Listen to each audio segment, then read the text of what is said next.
going to talk about left brain versus right brain. So why talk about such a thing? Left brain versus right brain. Well, because it will determine how well you interact with society and how much you succeed in life depending on what you want to do with your life. And I give you an example of where your right brain is under attack. You know that less than 50 years ago, it was frowned on if you were left-handed, especially if you went to Catholic school. They, especially 150 years ago, if you showed up a left-handed person, they said that was the work of the devil. And they'd tie your left hand behind your back to your desk and teach you how to draw with your right hand. Of course, I just did the wrong arm, but they accused you of being demonic if you showed up with left-handed capabilities. Insane. But why did they do that? Because it is the basis. It could be one argument that is the basis for this deep thoughts. And it has to do with the fact that they knew from a Prussian education system invented 750 years ago from today that you can control a left brain person, but you can't control a right brain person. I'm always saying on the show that life is a chaotic, random thing. That means it's right-brained. A predominant right brain makes you left-handed. A predominant left brain makes you right-handed. The reason why left-handed was demonized is you cannot control a left-handed person, scientifically speaking, if they develop the right brain, as well as you can someone who's orderly, logical on the left side. So it's built into religion to demonize kids, make them feel less than a regular human being if they were left-handed. Well, it's exactly the opposite. If you're left-handed, you should be very, very creative and very capable of dealing with the chaotic nature of the universe. Again, what I said in the previous episode is life is split up between stringers on the left and groupers on the right in terms of the hemisphere of the brain that's active. Stringers read books from start to finish. Groupers read whatever part of the book that matters to them at that moment, and they feel no guilt not consuming the entire thing. Stringers buy a manual and read every page of it so they know the device that they've purchased. Groupers get in and go, well, I couldn't figure out this, so let's figure out how to swap the battery out, or blah, blah, blah, blah, right? I'm going to suggest, and there's no real right or wrong, okay? So if I start predominantly saying we should lean right, I don't want you to feel guilty because you're a really good left brain person as well. There's no right or wrong. I think the best thing you should do is develop right down the center, a perfect left brain and right brain that have incredible powers that you can prove to yourself, right? So I do an episode on left brain versus right brain because your right brain's under attack. Your right brain is under attack, and college educations are predominantly giving you left brain rule systems under some weird umbrella of an unemployable degree, and you can't live life properly. There's a lot of parents that end up being left brain to survive, and they have right brain children. They don't know what to do with them. So they angst, when actually that child's actually going to do better in life than the kids who are predominantly left. Left brain kids do great in school and bad in life because life is chaotic and random. Right brain kids do shitty in school and do great in life because life is random and chaotic, and that's the part of their brain that they've actually massaged into productivity. So we need to consciously understand that we have predispositions. And again, I think that knowing whether or not you're a grouper or a stringer or somewhere in between is very important to you. You must understand how you've serendipitously arrived at who you are today. Because again, until you consciously wake up, and the first stage of enlightenment, I'm sure there's several stages, but I don't have them written down anywhere.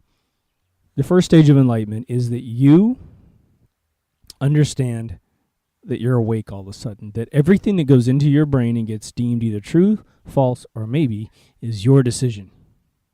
And everything that you ever, quote unquote, chose in life was really not chosen by you. It was chosen by the people. And, I always talk about fluoride. I say, everyone is always partial to fluoride. Well, I got to have me some fluoride, otherwise my teeth are going to fall out of my head. It's like, okay, wait. You bought that line of bullshit when you were a kid, and you were pre-selected to use it by your parents. It has nothing to do with the medical regimen or its effectiveness or its indication in the pharmaceutical industry of being able to do anything that it says. It's It's all indoctrination. It rots your pineal gland, gives you osteoporosis, and rots your teeth. Of course, the dentist loves you brushing with fluoride. He makes sure that you're going to be back for a crown or dentures later in your life. Now, brushing and flossing, you got to do every single day regardless of whether or not you use fluoride or not. That's what kept prehistoric man with all their teeth well into their 70s and 90s in the day of the pharaohs. They didn't have an aluminum toxic dust called fluoride that they put in their teeth, but they died with all their teeth. But dealing with your left and your right brain is a very interesting thing once you realize which hemisphere of your mind is running your life. And again, we need left brain things. It's the logic. It's really the motor for adrenaline drop in your body, whereas your right brain is more of a dopamine endorphin dropper, right? On the right side, you have, let's start with the left. On the left side, we have something that's very, Vulcan, very Spockish, non-emotional logic on the left side. Okay. And you know that, you can get a lot done in life and you can help a lot of people the more that you're logical. Because if someone's injured, you're going to walk in the room and not worry about the emotional, layer of their suffering or their family members' mourning. You're going to get in and help them live and live a better day, get to the next day of their life, right? That's a left brain thing, and it's a beautiful skill set that people have. You must maintain that ability as well. Now, we should be balanced between the two, and I'm going to talk about the Egyptians' perspective of this whole thing in a second. The right brain is going to push out a much more complex chemical called dopamine. And dopamine is what I like to call, when I lecture, the emotional stem cell. A normal stem cell is a cell in your body that doesn't have necessarily a command structure to become an arm or an eyeball. It's actually a very generic cell that I guess is willing to take on, protein programming from neighboring cells to figure out what it should be. It's sort of a virgin cell. Hey, I don't know what I want to be. You put me in the spinal column of Christopher Reeves, and potentially could have saved his life. But a dopamine cell is an emotional stem cell. What I mean by that is that when you take it, or when you get it secreted in your mind, you can turn it into evil and you can turn it into good. And this is something we have not, as a commercial society, I think, figured out. This is my research personally, and I think you'll find it really, really happens. And I'll give you some examples. Dopamine is known for love. It's known for addiction algorithms like gambling. But I think you'll also find it's right behind emotional swings in the negative as well. So if you take a dopamine drop in your brain and you cast it as a negative, you'll get the negative drop. Or if you happen to stimulate yourself positively by kissing someone on the lips that you love, dopamine will drop in your mind. But if you actually have an argument with the same exact person, you'll also get dopamine in the brain. And it's going to cast either negative or positive. I think what you'll find is that the negative stimulant that you get out of a dopamine drop that has been cast in the negative is a fraction of a percent of the positive. So when you're completely in love and everything is going right, you feel euphoric, you feel like you're on another planet.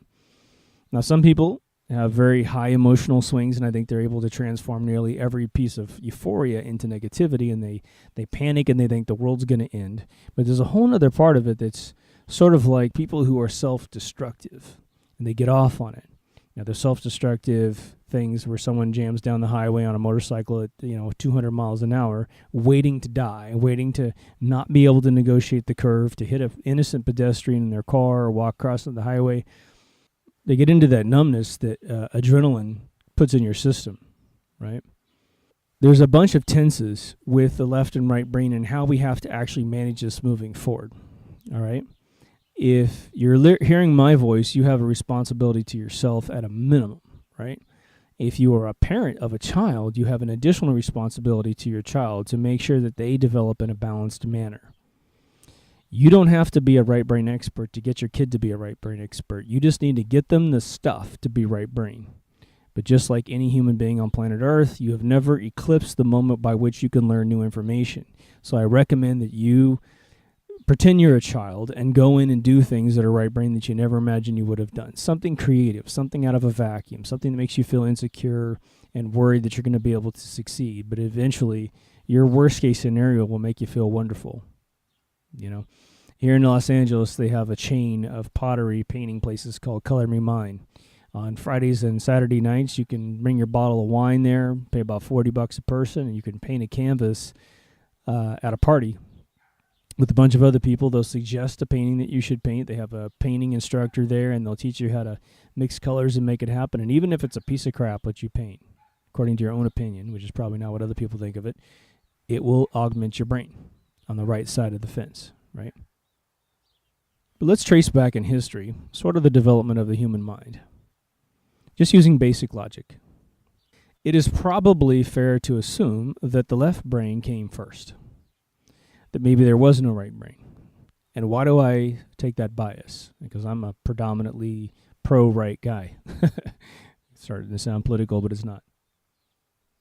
Because adrenaline has a certain property to it, and because left brain logic has a certain property to it, basically meaning survival, I believe that in order to survive the wild nature of growing up, and again, we're going to have to divert back to the evolution episode in terms of how amazing it is that human beings exist. If you ever want to get into the anthropological history of mankind, the fact that the missing link is actually hundreds of generations of bone, and we're missing every single one of them, that maybe we've been spliced by aliens, go look up episode number 2 of this series and get into it and give me some comments.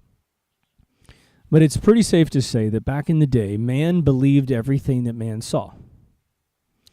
Now, why do I make that assumption? Because if man was in the jungle staring at an animal coming at them, a lion or something, anyone who sat to contemplate whether or not the lion in their visual cortex was actually real or somehow fake, of which they had no concept of how you could fake it, they got eaten by the lion and their genetics didn't move forward. Therefore, it is pretty safe to say that man had a point in anthropological growth that we believed everything that we saw. Sort of like that movie that Rick Gervais made where no one could understand a lie, which is ripped off out of a Twilight Zone. Man couldn't understand a lie. Imagine the benefits of the first man who lied. He could convince people of all kinds of things, right? I think humanity was very, very innocent 100 years ago. I mean, it was amazing overall how much people were naive to deception. Even the very wealthy that had been through the eye of the needle were still very, very vulnerable to people manipulating them. But the left brain governed the chemical distribution in the mind of adrenaline. And what does adrenaline do? Adrenaline gets you to an extremely stoic survival state of mind, right? It is there to numb you from pain, just in case you're getting bitten by an animal and you need to still function to kick its ass. It reduces your emotional connection to your right brain, and a lot of times what ends up occurring in a trauma situation is that your right brain's blood flow is constricted to give the left brain everything it needs to get you to safety. And believe me, you're very happy that occurs.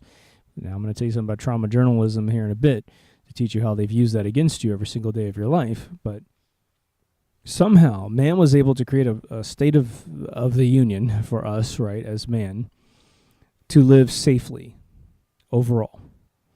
And that facilitated the natural manifestation of the right. And it could be that both of them actually developed at the exact same time. I'm making an assumption that man was more, I don't want to say man was less spiritual back in the day, because I actually believe that as prehistoric man, perhaps we were one with nature and that sort of thing. I just don't know how to quite explain it on a biological level, because Homo sapiens are very unique in our ability to think functionally and then think creatively, right? People who work in Hollywood music, they're obviously very right-brained because they're very creative. Adrenaline's on the left. It's going to numb you. It's going to make you very logical. And it's going to usually override the right side.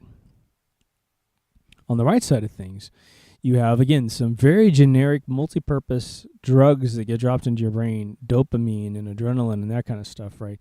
That starts to give you sort of a true emotional curve. The left is giving you stoic, monotone survival, and the right is giving you colors and velocity and curves and spirituality and a sense of being a part of something more than just I'm in this vessel and I'm living. But here's what you need to know.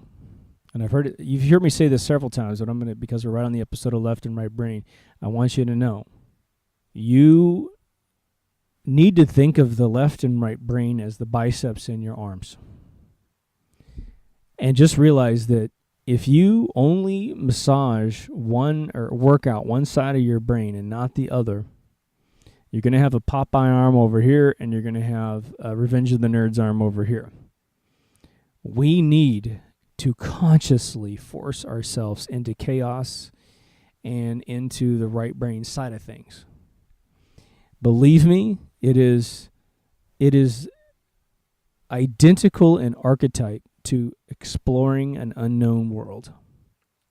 I'm willing to bet that a bunch of you, especially if you're dudes, I'm really speaking from a guy's perspective because I am one, but we typically have a moment in our life where we think, man, wouldn't it be cool to go back to the 1800s of America at least, right? And the chaos and history of Europe is a little bit tougher just to drop in and say exactly this, 800 AD or 1200 AD. In America, it's very clean. The amount of amazing things that occurred in this country between, say, 1800 and 1900 was just phenomenal in terms of the transformation of a society that was here before. Unfortunately, we pushed them out, but bringing over European societies. I mean, you had running water and Pythagoras theorem in Greece, and 0 AD, and then we came to America, and by 1850, right, 1850 years later. We were lucky to be able to find a water well anywhere to go grab water in buckets and bring it up to a cabin. So we went back in time in order to conquer this particular stretch of land. But just imagine, if you really think it through for a split second, that if you explore a new territory, it's going to be fun and it's going to be horrible and scary and exhilarating all at the same time. Every emotion you could possibly have is going to be in effect, and every faculty of your brain will need to be in full effect in order to survive it, right? Your left brain's going to help you survive, especially when predators come on you. You've never seen a mountain lion before or a bear, and this stuff comes on you and you got to protect yourself, right? So it's going to be a left brain that keeps you alive and a right brain that's going to think on its feet and make lemonade out of lemons, basically, right?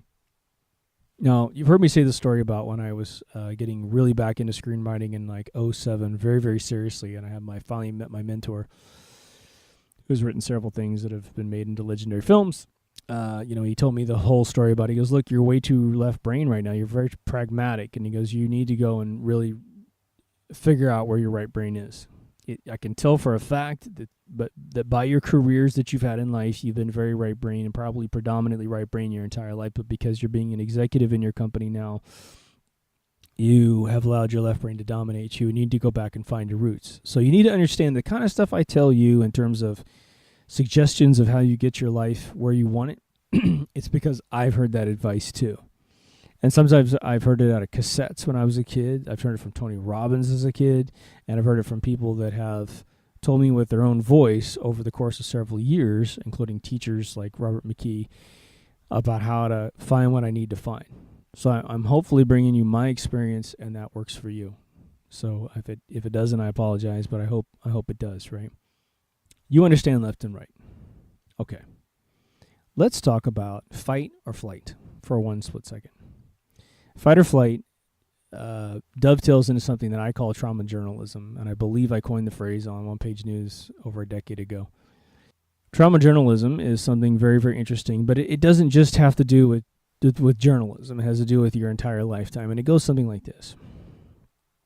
When you're in panic, when you're in a fight or flight mode, most people just think of sort of you get pushed in the corner and you end up becoming vicious and fighting back in a feral state of mind, or you just turn into a piece of jelly with your iWatch and your Apple Watch, and you end up just getting eliminated, which you probably should.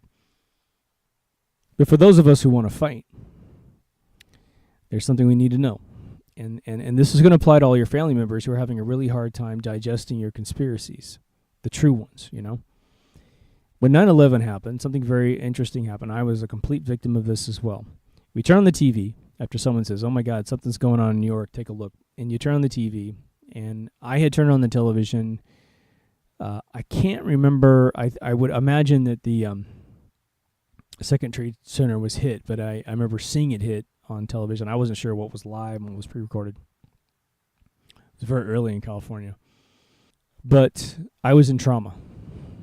I was completely destroyed that something was happening to our country that I didn't understand. And, at that morning, it's like World Trade Center 1 or 2, then 1, then the Pentagon, then this flight out in the middle of nowhere, Flight 93, falls in Shanksville, right? I don't forget all the stuff they said that was going to happen, right? And they said that the body count in the World Trade Centers was going to be over 10,000 people. I mean, we thought it was 50 times as bad as it actually ended up being. It was horrible. Don't get me wrong. But that morning, okay, I'm in full trauma. What that means biologically to my mind is that my frontal lobes are closed off. They're having very little blood flow to them because my body thinks I'm in danger. Now, what's crazy is it's just pixels off a television bouncing off my retina, making me feel this moment, which is fascinating how little it took to put me in a state of complete shock and trauma. But that morning, all morning, nobody knew September 10th that supposedly Osama bin Laden's hiding in a cave somewhere in Bora Bora, whatever the hell it was, Tora Bora, whatever it was, and he's orchestrating this out of his cave and just that line of horse shit about his whole thing. But they kept saying that on the news that morning. And everyone who was awake was trying to get on the radio and trying to get on the television and say, look, just follow the money and you'll find out that it's nothing, that it's no one that you think, it's no one that's being accused, right? Over the course of several months, we have Patriot Act and all this anti-American, gutter laws to protect us from terrorists, which is just asinine thinking, right? Imagine a terrorist comes to your house and to protect yourself, you run out and get rid of all your rights. I mean, it's an absurd thing that humanity just hasn't pulled their head out of their ass to figure out that we've been had, right? The Patriot Act was written years before it was ever thrown in the middle of the night to be ratified, to be turned on, that kind of thing. All right. But that morning, they kept telling us Osama bin Laden, Osama bin Laden, Osama bin Laden. Now, at that point, you're in such trauma, you can't defend yourself against that assertion because the faculties of your front two lobes have been literally constricted blood supply-wise, and you can't have a full discerning thought. Remember, anytime something comes into your mind, if you're in good state, you get a yes, it's true, no, it's not true, or maybe it's true. And then that bit gets attached to the piece of information and goes into long-term memory. Now, if your frontal lobes don't work, the problem is that it gets stored in your memory as true, because that's the default state of your subconscious. It doesn't know a lie. And that goes back to the caveman story I told you.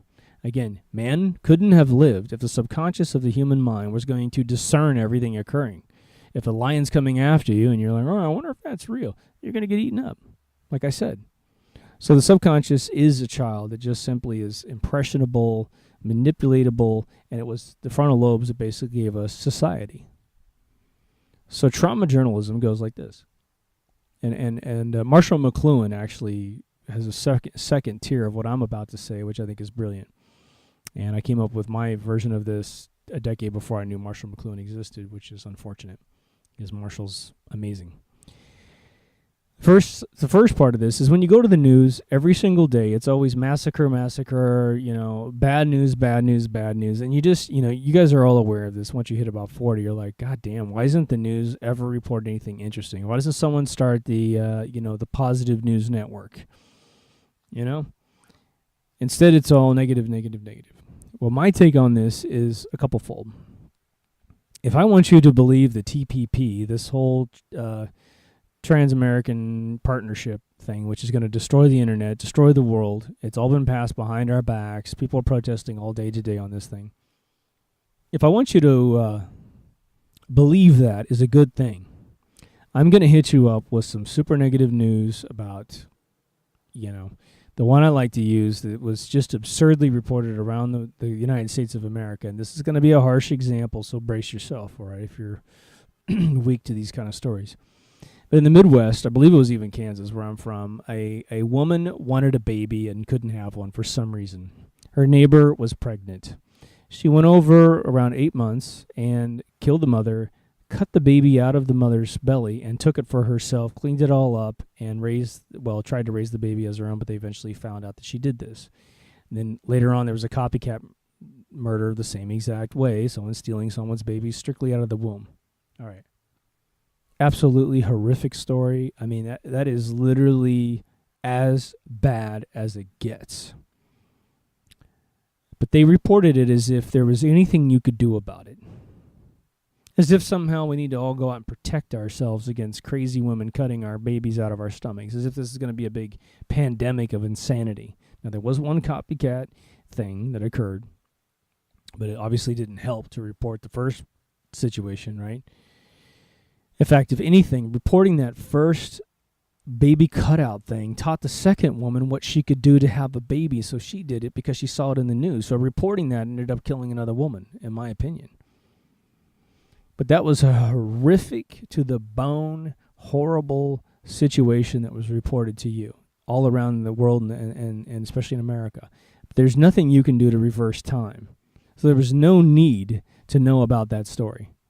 And you might think, well, I deserve to know everything that happens. And well, I guess if you really need to know and want to know, but why don't we make it so that it's a I'll answer any question you ask me. But if you don't ask me, I'm not telling you, because you can't change the whole frickin' planet. And the internet has created this horrible epidemic of trauma journalism, whereby they report that woman getting cut open and killed. Horrific under any standards of the world. Right?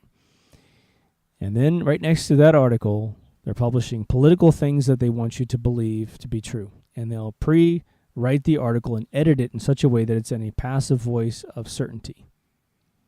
So they hit you with a few negative things in the news, and then they hit you with some positive things. Some things that have been spun positive, so you'll like them. So if TPP, which is the worst thing that's ever happened to mankind, doesn't get covered by the press right now, because if anybody knows it exists, and again, all the information about TPP was completely concealed from man, and today I think they've leaked out some of the documentation because it's quote-unquote past, right? TPP could literally make MK Ultra Radio illegal to publish and watch in America. So be careful what you think is great and what's not great. But they use trauma journalism to make you feel relief and comfort that there's some news that's not about women getting their babies cut out. Now, Marshall McLuhan in the 60s coined the word media. He called television media. And what Marshall McLuhan said, which was utterly fascinating, there's many, many things about this guy. It's amazing. And I'm going to go into his linguistic left brain, right brain transition. Marshall said that the reason why negative news is constantly pushed to the people, because at the time there wasn't, I don't know if trauma journalism was completely understood in the 60s, probably, especially after the MK Ultra project that the Nazis did to the CIA. He said, look, news organizations are selling advertising between segments. And they said that this is Marshall talking, he said, I think that what they're trying to do is make you hate your life or be terrified. And then the advertisement comes on for a product. Lysol, Campbell's soup, anything. Right? And that is a positive thing. That's like a relief valve of all this negativity. So at that point, you've got adrenaline dumping in your brain during the news segments, which is making you logical and fear the world. And as soon as the advertisement comes on, it's jingly music, a song, things are getting better, the house is getting clean, and that's when your dopamine drops, and that's how you form addictions in the world. It's no mystery to anyone who's known a gambler in their life, or if you're a recovering gambler yourself.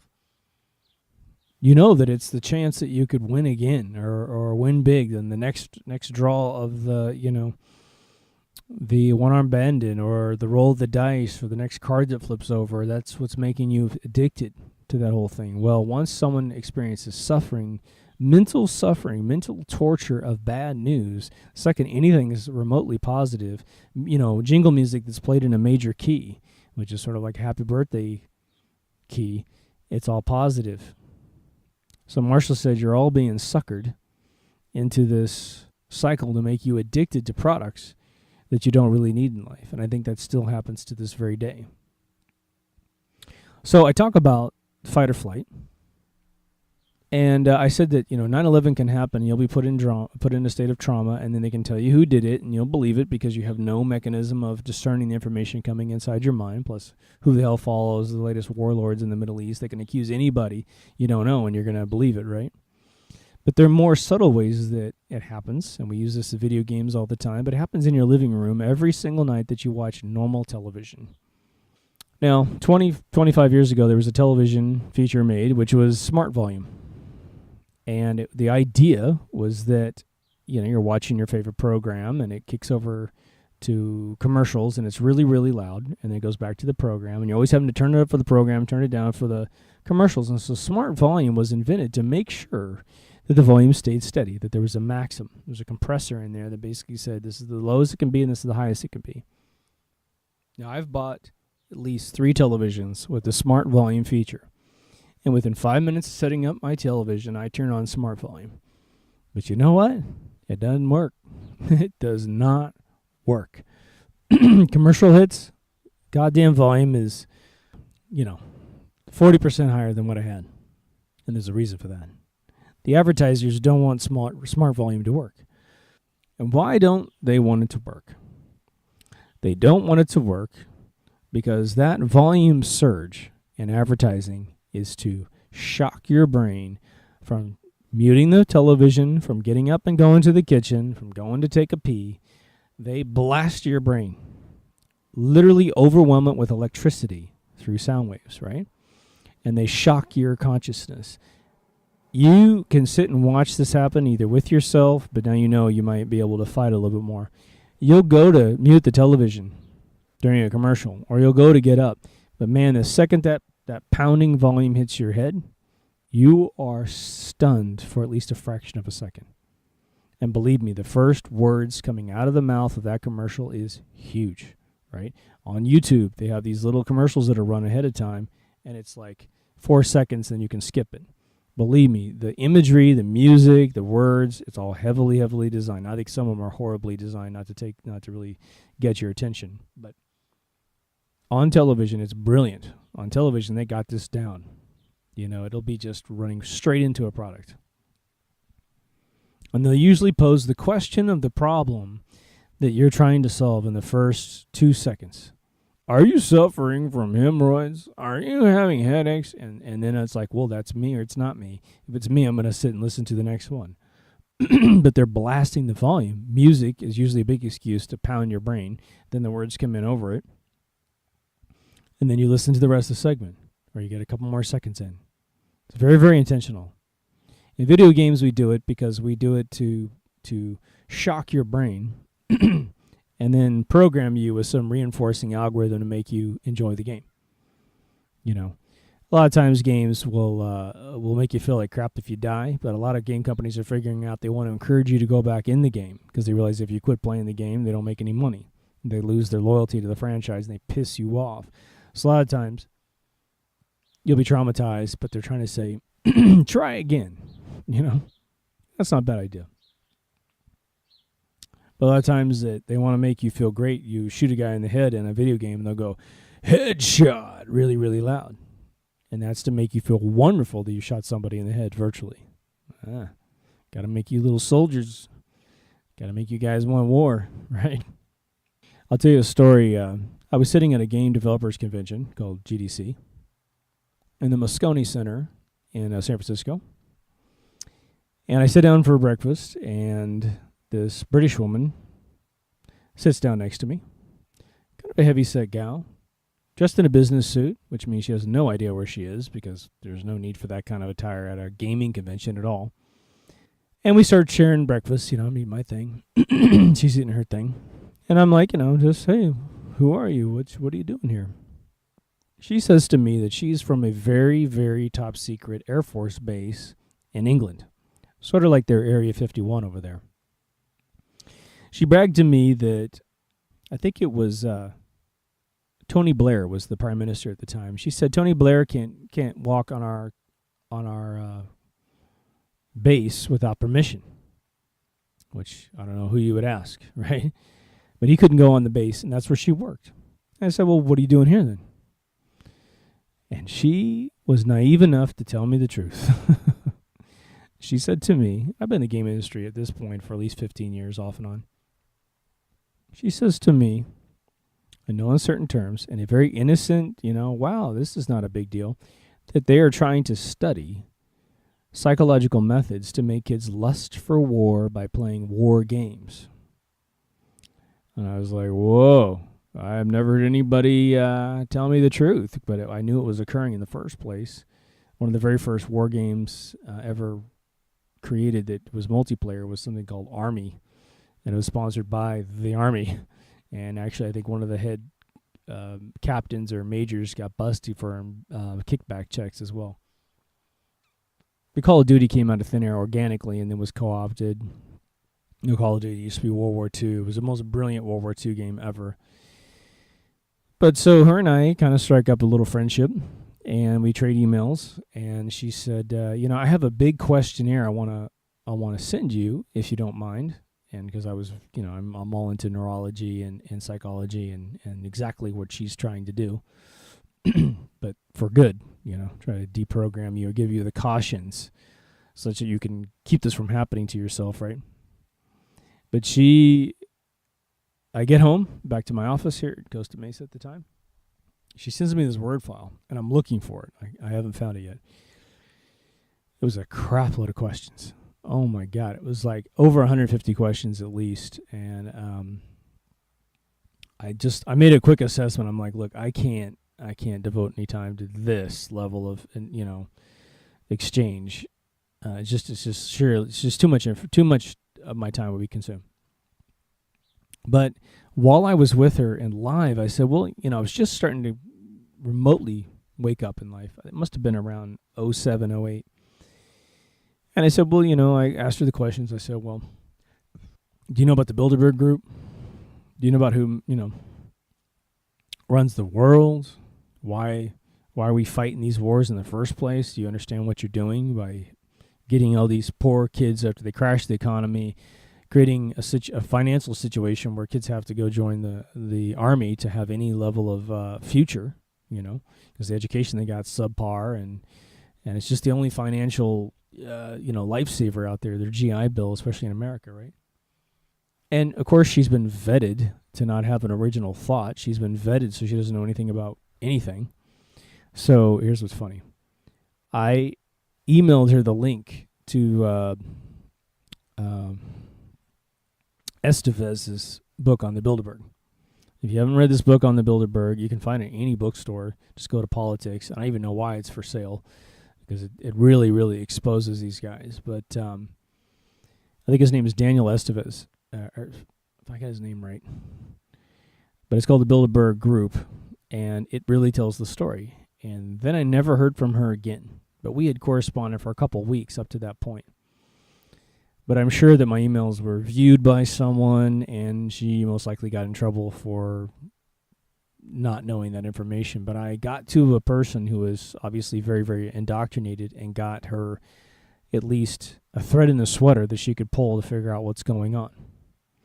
But her whole technique is based on left brain, right brain programming via the techniques I just told you about, right? Now, if you're playing a video game, for instance, and let's say that you're having a blast, it's a multiplayer game where it's kind of a death match. A lot of you don't play games, but the death match is where you have a ton of kids in the video game. Sometimes there's teams, so you have a team that's the good guys, but a lot of times it's just everyone against everyone, last man standing sort of scoreboard at the end. We know as video game creators, if you're really good at what you do and you're aware of how the brain works, the second you turn the corner and someone's got a beat on you, and you can see them, and they got their sniper rifle pointed right at you, and you can only assume they're camping there and they're just shooting everyone in the head who comes around the corner. You have a massive transformation in your physiology, especially your neural physiology, whereby, again, your right brain shuts completely off and your left brain is freaking out, and you get this amazing dump of adrenaline in your body, which will then feel euphoric once the moment of danger is over. But if you get killed, then you get a big, in fact, regardless if you succeed or you kill somebody, if you kill the other guy, You get this dopamine drop in your brain. Again, it's a stem cell sort of thing, and you flip all those chemical, again, androgynous, non-biased chemicals into a positive thing. You start getting addicted to this. I almost died, but I made it. I almost died, but I made it. Every time you go to a casino and throw the dice, it's you almost died, but you made it. It's if you succeeded. At the same time, you're getting the same adrenaline that someone gets by running down the beach or lifting a bunch of weights. So you get this adrenaline drop, and all this is doing is constantly reinforcing your bias in life as to what's fun, what's good. Now, I've said it a couple times on the show. I know a kid that was 19 years old, and he played this shitload of Counter-Strike, which is a game where you fight another team. One team fights another team, and if you die, you don't get to be reborn until the game restarts. And he got to a point where he wanted to go get a real kill count. And he did. He went to Iraq and, did this Kuwait decompression chamber thing. He got into Iraq, and his first night there, I think his commander got his head blown off. And then he fought back, and I think he didn't leave until he got 36 confirmed kills. All driven by this addiction he got out of a video game. And probably, again, like that thing I told you, which is the primal man that has the instinct to kill because we used to hunt for our food every day. And there's no other way to get that out of the system besides maybe listen to gangster rap or heavy metal. That's where we get these things. Or go off to a physical sport that exhausts that chemical dump in you, right? Now, I promised I'd talk about Egypt in this. And what I'm going to tell you is something I'm not quite settled on myself.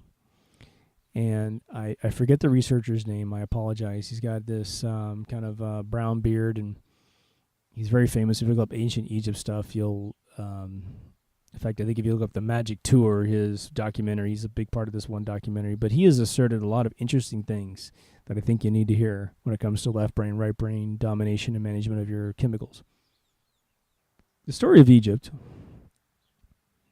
and I really forgot to talk about this on the ancient Egyptian episode, so this relates to left brain, right brain very heavily.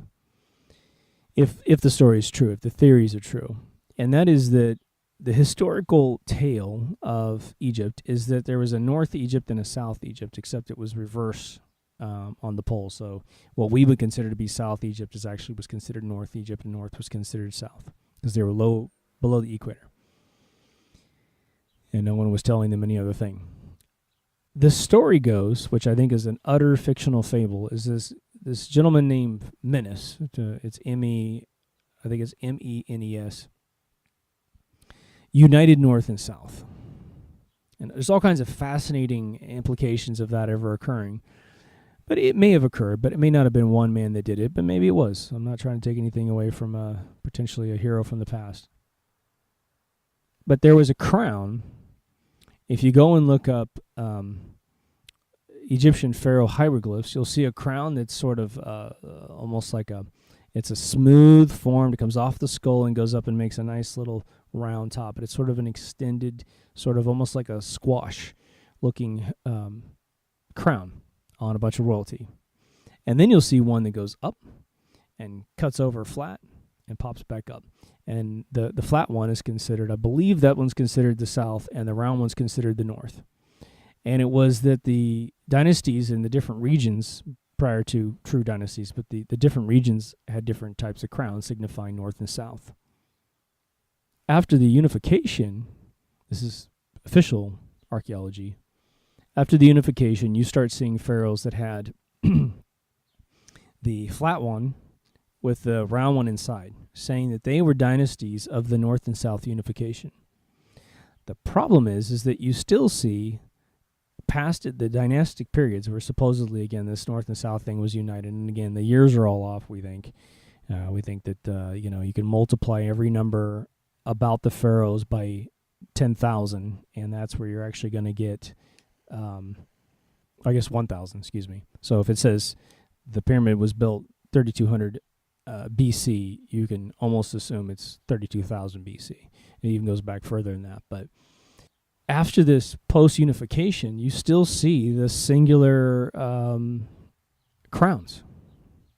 And this guy who has recently done a lot more research on it, thinks that the round one signifies the right brain and that the straighter logical one in design is the left brain. And the reason why he came up with this theory is that he realized that the pharaohs, or the Egyptians, I should say, and again, we're not probably talking about the indigenous people who live there today. And I don't mean any offense.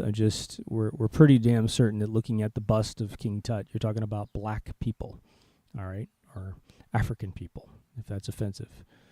They built temples that matched the human physiology. So from a top-down perspective, they had the chamber of the brain, the chamber of the chest, the chamber of the legs, and the feet.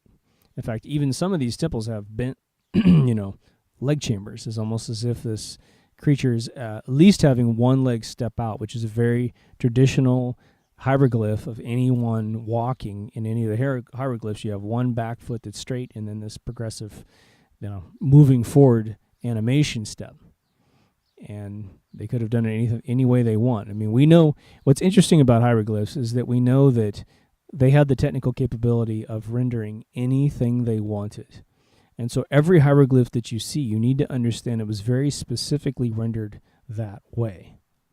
This gentleman believes that the females were already recognized in Egypt tens of thousands of years into the BC era as being the more right-brained, spiritual, comforting mother figure that is what children need. Children need love in order to exist. And if you go back to, and for those of you, I don't know what schooling you've had, but I took psychology twice in college. And every time I took it, they told this story about a maternity ward in a hospital, did an experiment somewhere back in the 50s, I think. I think it was late 50s. I could have that wrong, but I don't know why they did this. It was horrific. But they said, we're not going to hug any of the babies that come into this maternity ward, the specific one. And they ran this little experiment for however long they did, and all the babies started dying. Just SIDS deaths right inside the, little incubator things. Not incubators, but, just little beds that they have for them. And eventually they rushed in, and when they started noticing multiple deaths, they rushed in and started hugging all the kids and feeding them and putting them on their bosoms. But as the story goes, they all died anyway. And there's a lot of things that could be assumed and suggested as to why these kids left. But it was almost as if there's an emergency connection that needs to occur between a parent and a child in order for that child to remain in the mortal coil. It's almost as if the spirit has to have bonding to this reality in order to stay. Because there's no other reason. It was completely an emotional loss, these children, right? There wasn't any biological problem why these babies wouldn't continue metabolizing blood and their heart beating, right? They just died because they were emotionally ignored by the rest of humanity. I know what you're thinking. There's plenty of kids that are dropped off at church steps and there's no love, supposedly, and they live. I think what you'll find is that the mathematics on those particular scenarios is the babies were actually taken care of, coddled up to a point. They're put on doorsteps. The doorbells ring. There's only a fraction of a day by which this child is not receiving attention. And we do find kids in horrible situations where parents leave them, but I think you'll find out that those kids that survived those situations only had a very short period of time where they were neglected and picked up by other people. But I mention that example because this is sort of, for me, proof that there is a spiritual realm to our existence. We're merely a connection of the two. And again, the more enlightened you are, which simply means you notice the way that you feel, you will feel your right brain connection. You will feel your left brain connection. I want you to be very heightened to the different states of mind that you're in. Because if I can convince you not to be panicky, I have a friend of mine who's a nurse, and she told me, she goes, look, I've been a very logical, stoic person my whole life. She's very creative as well, but the idea is that she's very useful in the role of being a nurse because she never panics. There's very calculated steps that she goes through for her training and her own logic to save people's lives in ER situations, etc. Right? She doesn't get emotional before the correction to their physical state is actually administered. Right? But according to this guy's theory, the females wore the smooth helmet, the smooth crown, signifying the right brain, and the males wore the more straight one, signifying the left brain, because again, we have to go out and kill. So what we had to do was very left brain logical to make things work, to build things and not, complain that it gets hot out or that the rock is heavy. We do it because we have to complete what we have to complete to protect our own people. And the females have to keep the babies alive and loved and nurtured and feeling good. And it was this goal in the elder years of a human being, according to this gentleman, because he ended up finding people that had one crown and their prehistory hieroglyphs, and later achieving a double crown status. But they weren't crossing over this unification between North and South. So he says, look, it can't be this North and South unification because, one, this dynasty existed supposedly after the unification, and the guy's wearing a single helmet, which means he's supposedly still a North or Souther. And all the men typically had South helmets, and all the women had North helmets, right? Or crowns. I keep saying helmets, but crowns. But he said that the goal was really to enlighten man. The male was to enlighten themselves over to the female side. So to gain the crown of the female, which is the smoother one, you had to gain awareness of the right brain. But they knew you weren't born with it because of the way that the regimen of life was. You actually are born with it, but I mean, they were raised to be responsible in the left brain capacity. Again, females were in the more spiritual side. Completely equal in their value. And I can't remember just offhand if the females were to achieve the left brain. I can't remember that happening, but he noted that a lot of the hieroglyphs of kings and queens of Egypt, the woman has her hand around the man. And it was sort of a gesture, because they didn't have to do that, right? This arm is over there connecting to the male, and the male was never putting his hand around the woman. And his assumption, which I think has a lot of viability, is that the woman is mentoring the man to be right-brained slowly over time. As again, you gain critical mass in your skill sets, it becomes much easier to hunt. And again, a pharaoh doesn't go out and hunt personally, but running the show, making sure everything's good, building the next pyramid or whatever the hell they're doing, that she was actually always mentoring the man in her life. Which I think is beautiful because it's sort of this unification between male and female, and I'm not looking for androgynous beings, but I think that, you want to be balanced in life. You want a balance between your left and right brain. And, men, it will only benefit you if you can understand women, right? All these motivational speakers for couples. There's that famous author that wrote, men are from Mars, women are from Venus. And it's essentially the same exact theory, 2,000 years later, if not 50,000 years later, where he's saying, look, men are very logical and women need to understand that. And Dr. Laura is another woman that wrote a book, the care and feeding of men, proper care and feeding of men. She's basically teaching women that men are just robots. We just want, food, sex, and sleep. That's essentially what we live for, And females are much more in tune to things, and so they get this other connection. Okay. But again, the temples that I talked about had chambers in them and altars in them that essentially called out to the glandular system of the human body as well, signifying that the glands play a huge role in our consciousness being plugged into reality. I've talked several times about the atomistic period of man, where they believed that man, a long time ago, lived in a very spiritual realm, where the spiritual realm and the physical realm was well known as two hemispheres of existence, but they believed in the atomistic age that they coexisted at the same exact time. Sort of like the Native Americans believed in America back in the day, right? By the way, I wanted to throw you guys a theory because I just thought about this the other day. It's always romanticized that the Asians came across Alaska and then populated North America. And I'm going to call bullshit on that. And I want you to think about it for a split second. What would stop South America and America from being the original Pygmies, Native Americans, sort of the Aztecs, the Mayans, forming their life first and then going over to going over to Asia and helping to contribute to that DNA?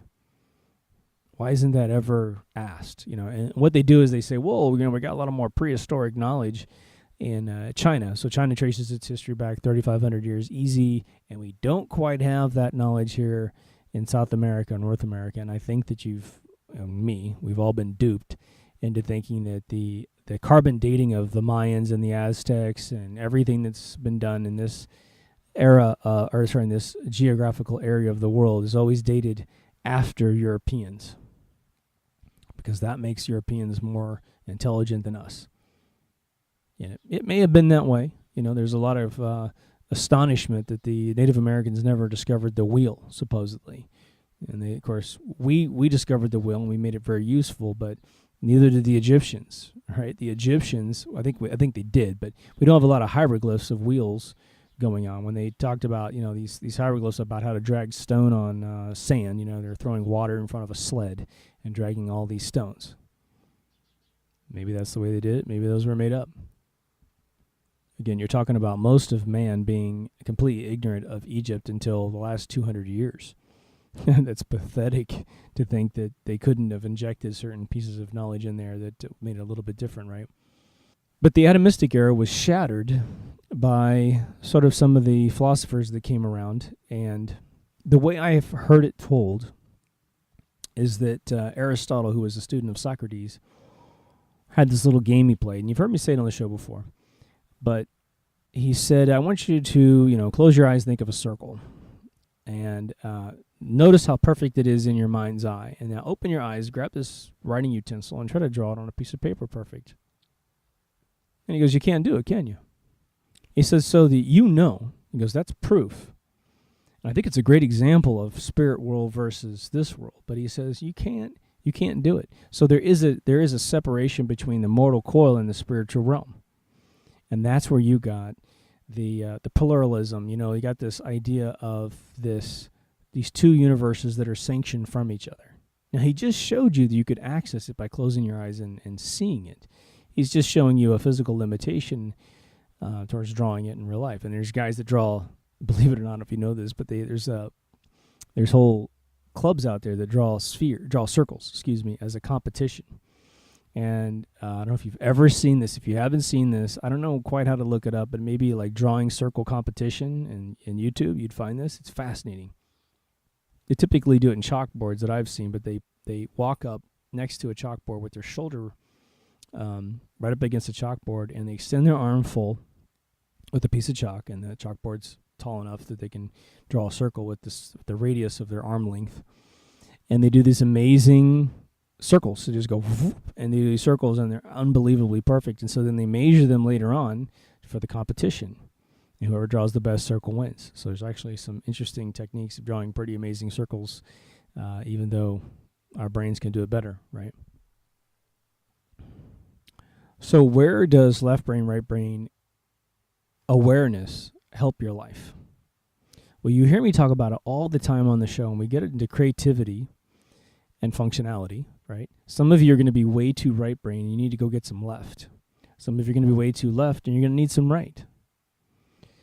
You're always going to probably, this is just my hunch, you're probably going to be predisposed towards one hemisphere. And again, like I always say, stringers are on the left, groupers are on the right. Both of them have incredible power, and to the degree you can balance between the two, you'll be utterly unstoppable in your life. You'll be able to focus, but you'll be able to be creative at the same exact time. Now, one of the other areas that you might not have thought of is that you may be married to or dating or have children who are predisposed opposite you. If that's the case, you have a couple things you can do right away. One is recognize this and maybe even communicate it to your spouse or your significant other. Communicating it to a child, well, they're going to need to be at a certain level of maturity where they could understand such a thing. It should never be pitched as a negative. I'm better than you, you're, whatever. If anything, if you guys are polar opposites, and I've known plenty of couples in my lifetime that very, very successful, either the husband or the wife does the booking and the opposite spouse does the creative business. Like they make something and one person handles selling it and promoting it. The other one does the books. It works really, really well when you have this opposite polarity. And you might find that both of you are right-brained or both of you are left, and your household seems to exude that. And maybe you think if you're both right-brained, you might have more of a messy home. If you're both left-brained, you might have an overly clean house, and the kids can't even sit on the sofa anymore. You buy a bunch of furniture that's never meant to be used. You buy a car that's never meant to be driven because you're so paranoid of a dent, a scratch, something chaotic and random in life, which is life, happening to your stuff. If you're aware of that mechanism and that fundamental nature of mankind, you get to see right away whether or not you're maybe happy or unhappy due to these polarity, evolutions in your mind. Now, I will tell you that parents can make you ridiculously one way or the other. I have a very good friend of mine who grew up with a mother that was extremely disciplinary and was essentially, she cleaned houses for a living, the mother, and when she came home, she was absolutely militant with her children about cleaning up the house. And it got so bad that on one particular occasion, my friend forgot to dry the inside of the shower after showering. And I don't do that myself, and probably most of you don't. But because this person did not dry the shower, this person was forbidden from showering for 2 weeks. That was the punishment. Crazy draconian stuff. This person ended up showering at a friend's house, right? Now, what happened was this person became very left brain as a matter of living, and even into adulthood. And the reason why was that the only thing that could make this person succeed at home was left brain activities to make sure that the rules were followed. It's the only way to keep mom happy is to follow left brain rules. Now, not all the other siblings bought into this crap. A lot of the siblings said, screw you, mom. We're going to do this, but we're not going to buy into your fear-mongering that you do. We're not even going to allow you to ground us away from taking showers and that kind of thing. I don't have any specific examples about that happening with this particular family, but it made this person extremely left brain. Now, what that did was made left brain paradigms very accessible and right brain paradigms very inaccessible. Okay? Religion became extremely important to this individual. Religion was part of the household anyway, but imagine trying to follow the rules of religion. Very, very easy because left brain was the way it works. And religion is almost 100% left brain besides the love factor you're supposed to get out of it, right? But the love factor is very primal and very simplistic. But the rule following that, we're supposed to be born and just live for religion. You may not become anything in life because you spend your entire time not living. And I'm pretty sure God wants us to live and spread our wings and be creative. God didn't create infinity. If God exists, either the universe or a true biblical type God, to not experience life. It doesn't mean you got to go kill somebody because you've never done it. It just means get out there and put two and two together and live a special life, right? Now, the same person never learned how to ride a bicycle. Because even though you might think that's sort of left-brainy to make it actually happen, it's sort of a right-brain, fun, adventurous thing. But because you can fail at riding a bike, but you can not fail at cleaning a house, it never happened. Even though the siblings learned how to ride a bike. Interesting, right? So you can find yourself predisposition from birth, depending on how your parents raised you. Now, for some of us that ended up raising ourselves and having parents that were sort of like overgrown kids, making sure that I was safe and I had food and, I had some good logic and common sense in me, I ended up raising myself in a very sort of practical manner. It was like only what was practical is what I took into my life. So I ended up being right down the middle of the road to really just randomness, And I loved exploring both left brain academia and right brain creativity. And my logic in life and one of my purposes in life is to live it all, to do it all as much as I possibly can and not hurt anybody, not step on anybody's toes, right? I think that's what's really hard in life, and people who get everything and at everyone else's expense, well, there's not a big, paycheck at the end of the spiritual day for that, right? You kind of live with guilt, and every single, itemized moment of success in your life comes with someone else's expense. And I think that's why people who get really, really successful by these other means, they end up getting into drugs and sort of weird distractions in life in order to forget what they do when they go to work. So to button this thing up, I think you already see it coming a mile away. I want you to be as powerful in your life as you possibly can be. And what does that mean? We all have destinies that we sort of serendipitously grow into as we get older. Now, some of us knew exactly what we wanted to do in life and we went and got it.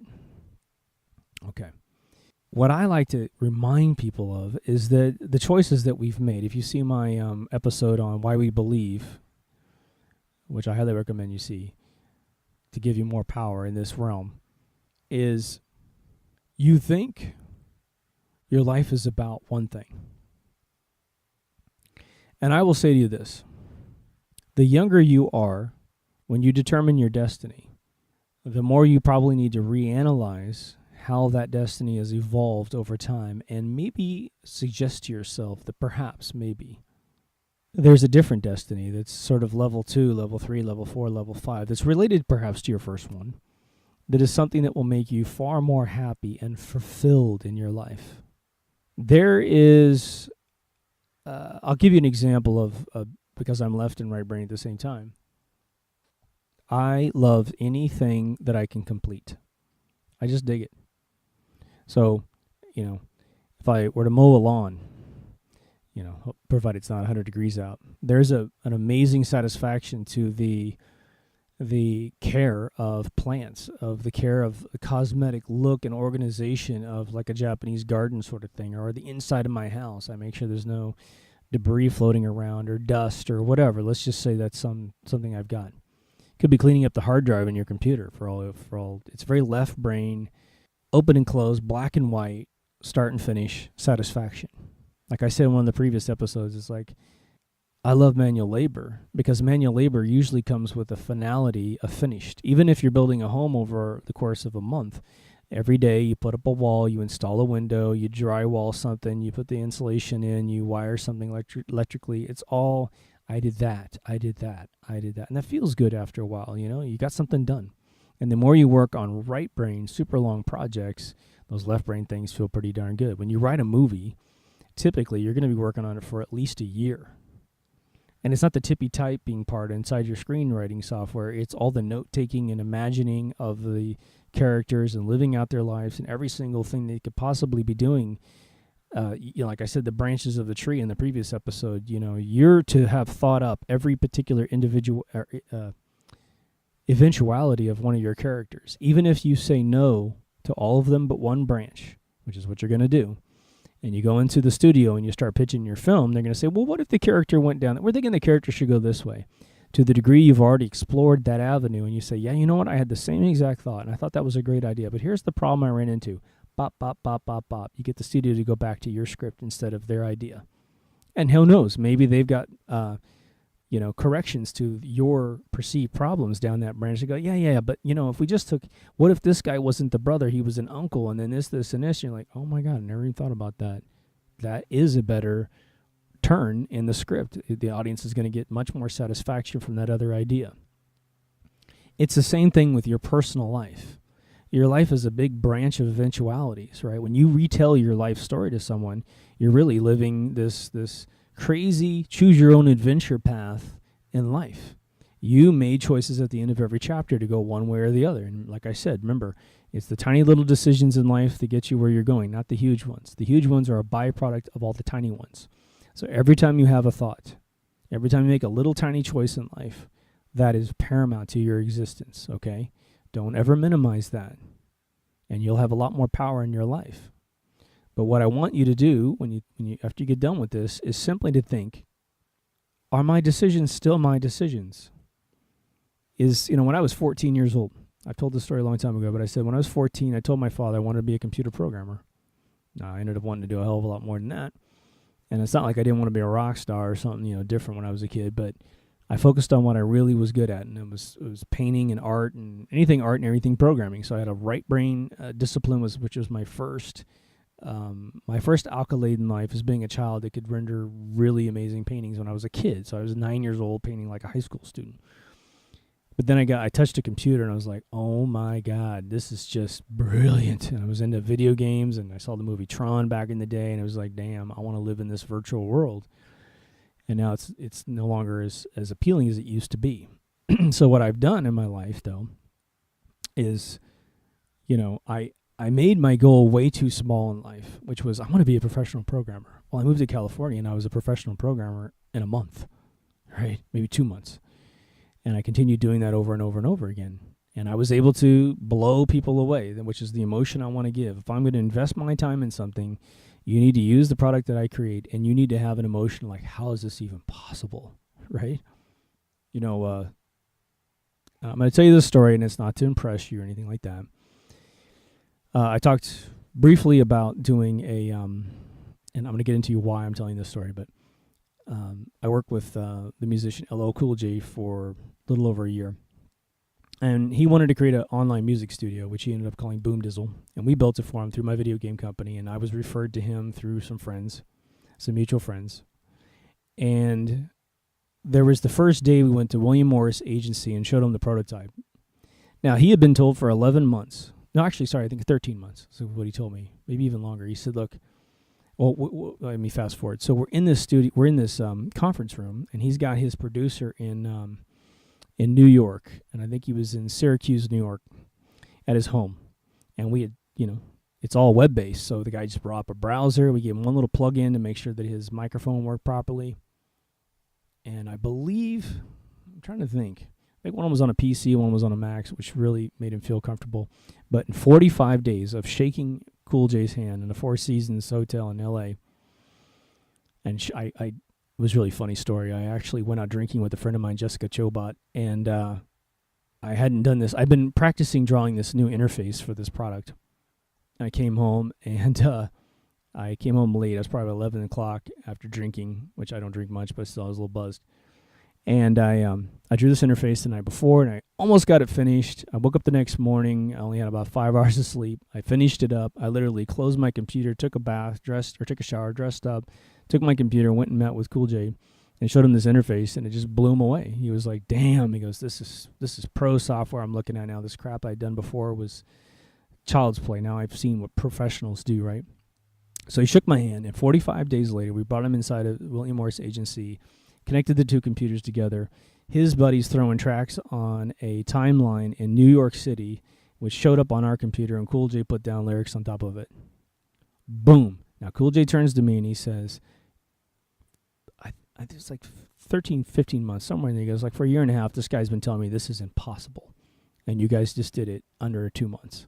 He goes, we're going to do business together. This is fantastic, right? And so we ended up making this thing for a long time. That's left brain and right brain coming together, making that possible. I get into the front end on a very right brain thing, and I also architected, engineered the back end. And then my coders came in and added more brilliance to it, and just we were able to execute exactly what we wanted to. It was absolutely phenomenal. But if I had stuck to any one of my disciplines, and when I'm only right brain or I'm only left brain, especially from my childhood, which I was going for a left brain only sort of activity of just being a programmer, I would have missed that opportunity. I would have gotten the phone call, and I would have gone to the face-to-face interview, and I would have failed. I wouldn't have been able to bring them that amazing, mind-blowing experience. And that's where I want you to go back and look at the choices that you've made and where your life is today, and make sure, just make sure that the choices that you've made for yourself are what you really want to do with your life. And pay attention to right brain, left brain disciplines as you go into it. There's no sin in being all right or being all left if that serves your destiny and your purpose in life. And again, the only compatibility you have with any other human being in life is not what clothes you like and what music you like and all that bullshit. What's important is what's your destiny in life. That is what makes you compatible with another human being. And you have to have that answer on the tip of your tongue.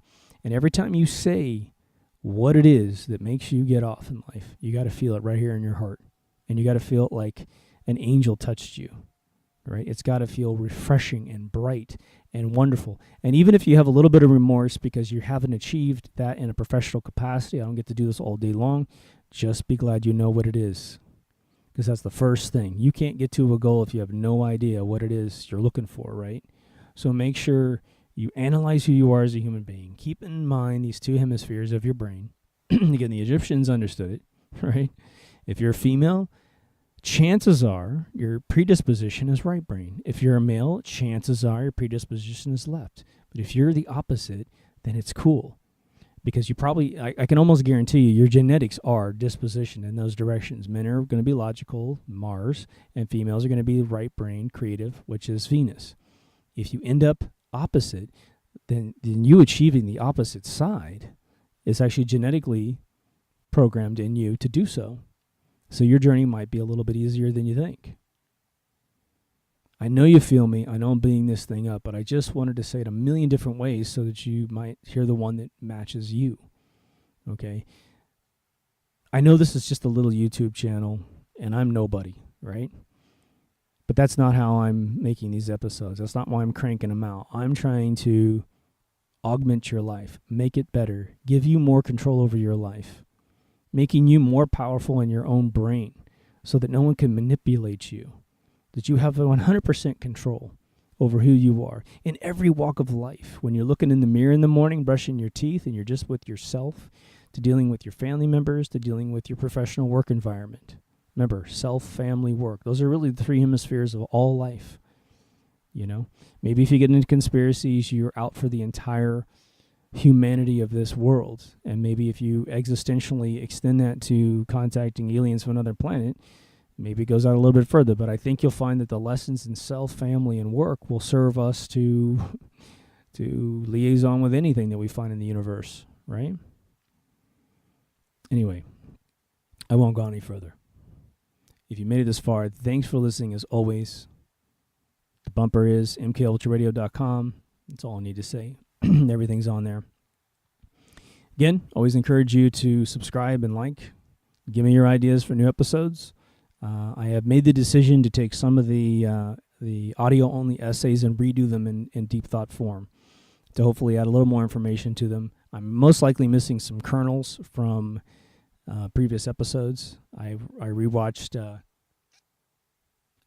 my thinking episode, and I forgot to mention that vaccinations are horribly bad for your brain. So aluminum and mercury in your brain is horribly bad. Get those out of your brain before you live too much more of your life, right? Stop taking flu shots. Get your kids off that crap.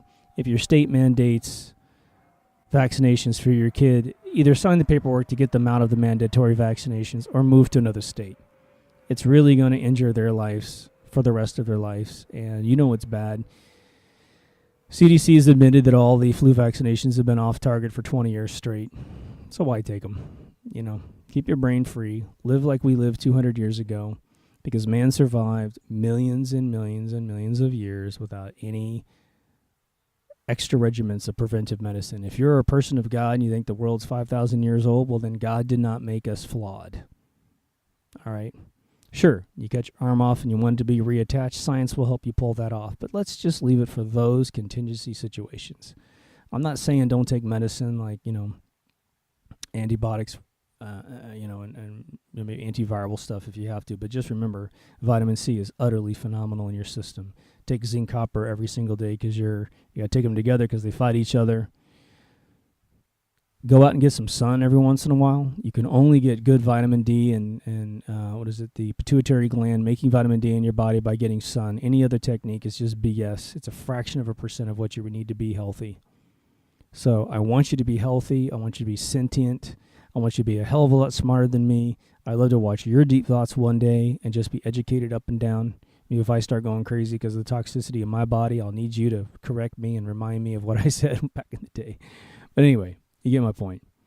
Again, thank you for watching. Learn the rules that rule you.